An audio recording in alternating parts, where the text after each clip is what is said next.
খবরে নজর রাখা যাক, কারণ বাংলায় বর্ষা ঢুকে পড়লো এবং বাংলায় নির্ধারিত সময়ের আগেই এবার বর্ষা ঢুকেছে। কিন্তু এই বর্ষা এলো নিম্নচাপের হাত ধরে। তো সেই নিম্নচাপের কি অবস্থা, তার জন্য কোথায় কোথায় ভারী বৃষ্টি হবে জানবো। আমার সঙ্গে বিশ্বজিৎ রয়েছে, সরাসরি একবার কথা বলবো। বিশ্বজিৎ, নিঃসন্দেহে বর্ষা এসে গেল, এটা সবার জন্যই ভালো খবর। গরম থেকে, সেই দহন জ্বালা থেকে কিছুটা হয়তো মুক্তির। কিন্তু এই নিম্নচাপের জেরে কোথায় কোথায় বৃষ্টি হবে, কতদিন চলবে এই বৃষ্টি?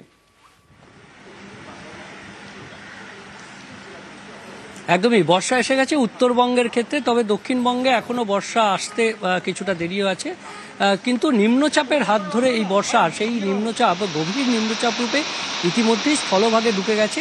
ক্যানিংয়ের রায়দিঘির কাছ দিয়ে বাংলাদেশের মোংলার মাঝামাঝি এটি একেবারে স্থলভাগে ঢুকে গেছে এবং বাংলাদেশের দিকেই মূলত প্রভাব বেশি থাকবে। তবে আমাদের এ রাজ্যেরও প্রভাব থাকবে। দক্ষিণবঙ্গের ক্ষেত্রে মূলত উপকূলের জেলা এবং পূর্ব দিকের জেলা অর্থাৎ উত্তর ও দক্ষিণ 24 পরগনা, কিছুটা পূর্ব মেদিনীপুর এবং নদিয়া, মুর্শিদাবাদ ও পূর্ব বর্ধমান, এই জেলাগুলিতে প্রভাব বেশি থাকবে। আজ এবং আগামীকাল বৃষ্টি থাকবে। তবে আজ কয়েকটি জেলাতে অর্থাৎ উত্তর ও দক্ষিণ 24 পরগনা, নদিয়া এবং মুর্শিদাবাদ, এই জেলাগুলিতে যেমন ঝোড়ো হাওয়া থাকবে, তেমনি যে ভারী বৃষ্টি, অতি ভারী বৃষ্টি হতে পারে দু এক জায়গাতে।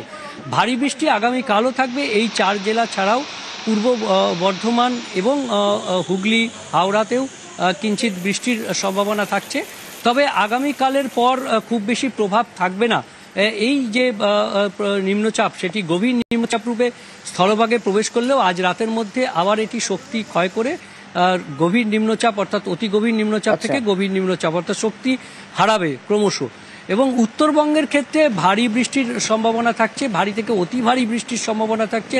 সব থেকে বেশি বৃষ্টি হবে জলপাইগুড়ি, আলিপুরদুয়ার এবং কোচবিহার, এই 3 জেলাতে। তবে দার্জিলিং, কালিম্পংয়েও ভারী থেকে অতি ভারী বৃষ্টির সতর্কতা রয়েছে।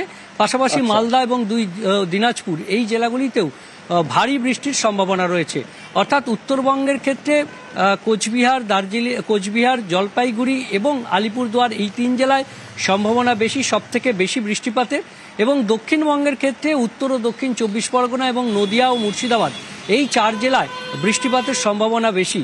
তবে উপকূল ও পূর্ব দিকের জেলাগুলিতে যেমন বৃষ্টিপাতের সম্ভাবনা বেশি থাকবে, তার সঙ্গে সঙ্গে 50 থেকে 60 কিলোমিটার গতিবেগে দমকা ঝোড়ো বাতাস বইবে। মূলত উত্তর ও দক্ষিণ 24 পরগনা এই ঝোড়ো বাতাসের পরিমাণ একটু বেশি থাকবে। ধন্যবাদ। এবার এই সঙ্গে একবার দেখে নিতে চাইবো চট করে উপকূলগুলোর কি অবস্থা। উপকূলে সেখানে মাইকিং চলছে, পুলিশের মাইকিং চলছে নিচু এলাকা, লো ল্যান্ড থেকে যাতে মানুষ সরে যান, এবং ফ্লাড সেন্টার রয়েছে, সেই সব ব্যাপারে তাদের জানানো হচ্ছে কি কি করতে হবে। তার কারণ ঝোড়ো হাওয়া, এই ঝোড়ো হাওয়া 50 থেকে 70 কিলোমিটার বেগে হতে পারে এই ঝোড়ো হাওয়া উপকূল এলাকায়। সেই জন্য এখন থেকে প্রস্তুত হয়ে রয়েছে প্রশাসন।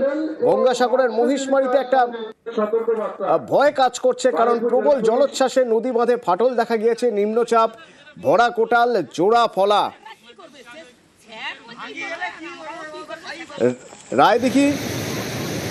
রায়দিঘির মণি নদীর বাঁধে ফাটল। নদী পাড়ের বাসিন্দারা ভয়ে রয়েছেন, পুরো এলাকাটা ভেসে যাবে না তো, এরকম একটা পরিস্থিতি। এবং তারই সঙ্গে সঙ্গে নোনা জলে চাষের ক্ষতি হতে পারে, এরকম একটা আশঙ্কা। দুর্যোগ আসছে, প্রশাসনকে সতর্ক থাকতে হবে, সবাইকে সতর্ক থাকতে হবে। প্রশাসন কড়া নজরে রেখেছে কি পরিস্থিতি হয়, কিভাবে দুর্গত এলাকায় মানুষকে যাতে দ্রুত সরিয়ে নিয়ে যাওয়া সম্ভব হয়, তার জন্য নবান্ন থেকে জানিয়েছেন মুখ্যমন্ত্রী মমতা বন্দ্যোপাধ্যায়। আমাদের রিপোর্ট অনুযায়ী 48 ঘন্টার পূর্বাভাস আছে ভারী বর্ষা, এবং সেক্ষেত্রে গভর্নমেন্টের যা যা করণীয়, সিএস অলরেডি ডিজাস্টার ম্যানেজমেন্ট নিয়ে আমি নিজেও মিটিং করেছি আগে। সিএসও প্রত্যেকটা ডিস্ট্রিক্ট ব্লক লেভেল পর্যন্ত করেছে, যেখানে পরিষ্কারভাবে বলে দেওয়া হয়েছে যদি কোথাও প্রয়োজন হয় রুরাল থেকে লোক তোলবার, রিলিফ সেন্টার রেডি করা থেকে শুরু করে সবটাই করেছে। 24/7 ডিজাস্টার ম্যানেজমেন্টের যে কন্ট্রোল, সেই কন্ট্রোলও আমাদের চলছে ব্লক লেভেল থেকে, ডিস্ট্রিক্ট লেভেল থেকে নবান্ন লেভেল পর্যন্ত।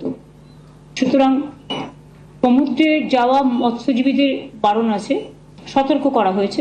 বাদবাকি ডিএম, এসপি থেকে শুরু করে আইসি, বিডিও এবং লাইন ডিপার্টমেন্টের সবাইকে অ্যালার্ট করে রাখা হয়েছে।